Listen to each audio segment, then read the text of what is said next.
सभी को नमस्कार। मेरा नाम है दीपक सिंह और इटली में ग्लेशियर्स को कपड़ों से ढका जा रहा है। क्यों ढका जा रहा है, ये सारे रीज़न को हम जानेंगे।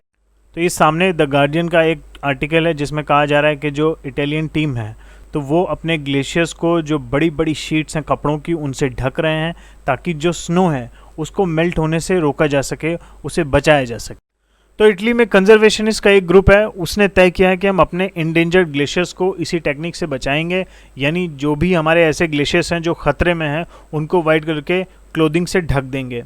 और क्यों वाइट कलर के क्लोथिंग को इस्तेमाल किया जा रहा है? क्योंकि हमको मालूम है वाइट कलर की खास बात क्या है कि जितना भी रेडिएशन उस पर फॉल होगा, यानी सनरेज जितनी भी उस पर फॉल हो रही होंगी, उसका मैक्सिमम परसेंटेज 95 से 98% जो है वो रिफ्लेक्ट कर देता है। और इसके ऑपोजिट जो ब्लैक कलर होता है वो क्या करता है, इतना ही सेम क्वांटिटी ऑफ रेडिएशन को अब्जॉर्ब कर लेता है। तो ये दोनों में बेसिक डिफरेंस है, इसी वजह से वाइट कलर को यूज़ किया जा रहा है।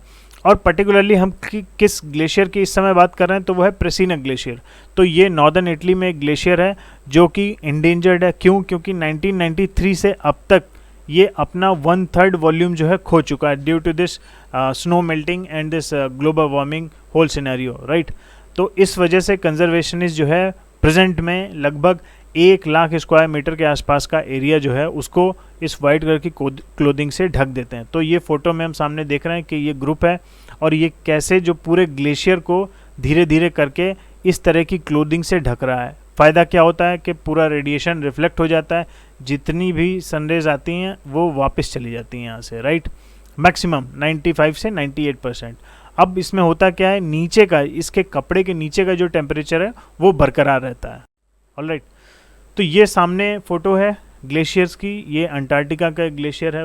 बहुत ज़्यादा नुकसान हो रहा है ग्लोबल वार्मिंग की वजह से। अर्थ को जो बड़े बड़े ग्लेशियर्स हैं वो मेल्ट हो रहे हैं। और कुछ क्रांतिकारी लोग जिनको लगता है कि ऐसी यानी ग्लोबल वार्मिंग जैसी कोई चीज़ एग्जिस्ट नहीं करती है, तो उनके लिए ये फ़ोटो मैं दिखा रहा हूँ। नासा ने ये फ़ोटो रिलीज़ की थी। मोयर ग्लेशियर अलास्का में है। तो पहले साइड की ये जो फ़ोटो है ये है 13 अगस्त 1941 की, और ये जो दूसरी साइड की फ़ोटो है ये है अगस्त 31, 2004 की, राइट। ये एक ही प्लेस की फ़ोटो है और ये हम देख रहे हैं कि 1941 का ये जो पूरा एरिया है तो ये कैसे यहाँ पर पूरी आइस कैपिंग है। और 2004 में ये पूरा एरिया कन्वर्ट हो गया एक वाटर बॉडी में, ऑलराइट। और ये एरिया देखिए, ये ब्लैंक है यहाँ पर, और यहाँ पर पूरा हम ग्रीन वेजिटेशन देख सकते हैं। ये दूसरी तरफ भी, यहाँ पर भी हमें दिख रहा है कि कैसे वेजिटेशन जो है प्रॉपरली नरिश हो गया यहाँ पर। तो ये बेसिक डिफरेंस है। ये सब पूरा किसका किया जा रहा है? ये है ग्लोबल वार्मिंग की वजह से। और ये ग्लोबल वार्मिंग किस वजह से हो रही है उसमें, क्योंकि हमें मालूम है कि हम यानी इंसान जो है सबसे ज़्यादा खुदगर्ज, तो हमने पूरी तरीके से ठेका ले रखा है इस धरती को बर्बाद कर देने का। तो ये सामने ग्रीनलैंड का एक ग्लेशियर है, उसका फ़ोटो मैं दिखा रहा हूँ इस समय। तो उसमें ये जो सामने हम वाटर बॉडी देख रहे हैं तो ये एक टाइम पर पूरा जो ग्लेशियर है ये पूरा जमा हुआ था, पूरी आइस कैपिंग थी।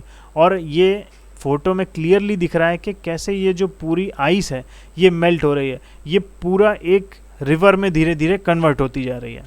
तो अगर हम सुधरे नहीं, अपने काम करने के तरीके, इन चीज़ों में हमने अगर चेंजेस नहीं लाए, जिन चीज़ों को हम इस्तेमाल कर रहे हैं, जैसे प्लास्टिक बहुत ज़्यादा इस्तेमाल कर रहे हैं, और जो हमारे थर्मल पावर प्लांट्स हैं, फिर इसके बाद जो व्हीकल से निकलने वाला पोल्यूशन है, एसीज़ हो गए, हमारे फ्रिज हो गए, अगर छोटे छोटे स्टेप्स हम आज से नहीं उठाएंगे, हमने पेड़ों को काट दिया, लगाने की सोचते ही नहीं, केवल इस्तेमाल करने की सोचते हैं, काट पीट के लगा लो, अपना काम चला लो, बस इतना ही आता है हमें।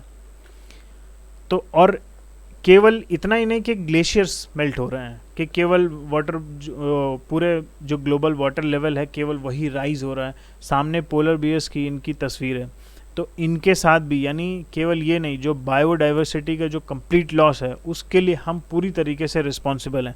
हाल ही में एक स्टडी रिलीज़ हुई थी कि अंटार्कटिका में जो पेंगुइन्स हैं इस समय उनकी पॉपुलेशन बहुत तेज़ी से कम हो रही है। 22 से 25% के आसपास ऑलरेडी कम हो चुकी है। क्यों?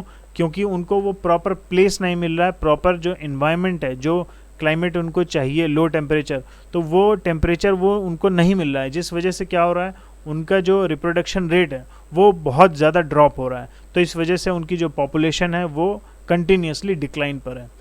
तो हमको कहीं ना कहीं इस बात की जिम्मेदारी लेनी होगी। क्यों? क्योंकि इस सब में हम ही एक ऐसे हैं, यानी ह्यूमंस ही एकमात्र ऐसे स्पीशीज़ हैं, एकमात्र ऐसे बीइंग हैं जो इसमें एक मेजर रोल प्ले कर सकते हैं और इस पूरे प्लेनेट को बर्बाद होने से हम बचा सकते हैं। So this was done for the day. Video को लाइक करें, चैनल को सब्सक्राइब करें और देखते रहें नॉलेज सेंट्रल।